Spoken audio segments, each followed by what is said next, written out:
The goddess Hera was furious, since she had found out that the goddess Leto was pregnant from her husband Zeus. Enraged, the goddess then forbids Leto to give birth in any place where the land was steady.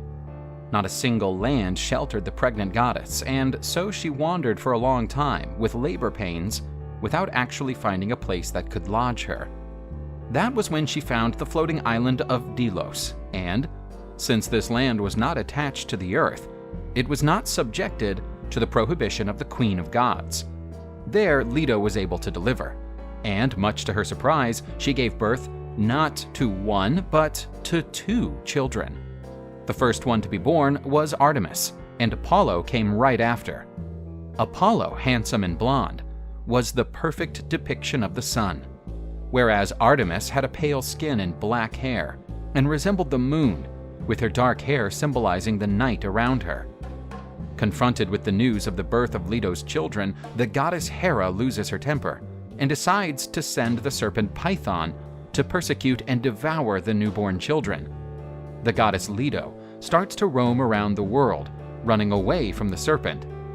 Once, she and her children, who were still babies, were thirsty and found a tiny lagoon in their path. At the edge, there were some rude peasants who, yelling, prohibited the goddess and her children to drink water from it. To prevent her from doing it, the peasants scrambled the bottom of the lagoon with their feet so that the mud would become one with the water, hampering its consumption. Choleric, Leto turns the peasants into frogs and condemns them to spend the rest of their lives crying around the lagoon.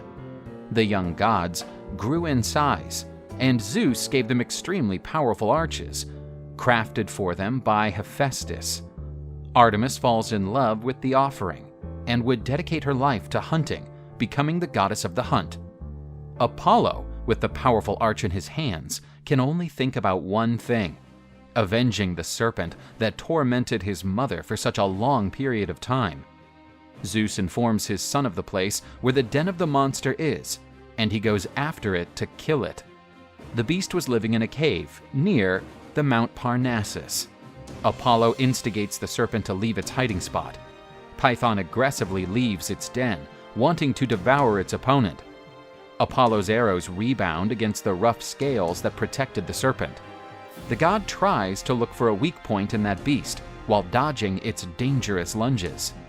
Confident, the youngster throws 3 arrows at once with his arch. One hits Python's eye, the other the bosom of the beast, which was covered by thinner scales, hitting the heart, and the last one pierces the serpent's mouth and takes its last breath of life. Python is dead, and on the top of its corpse, Apollo declares that a sacred temple in his honor will be built. That spot would later be known as the Oracle of Delphi.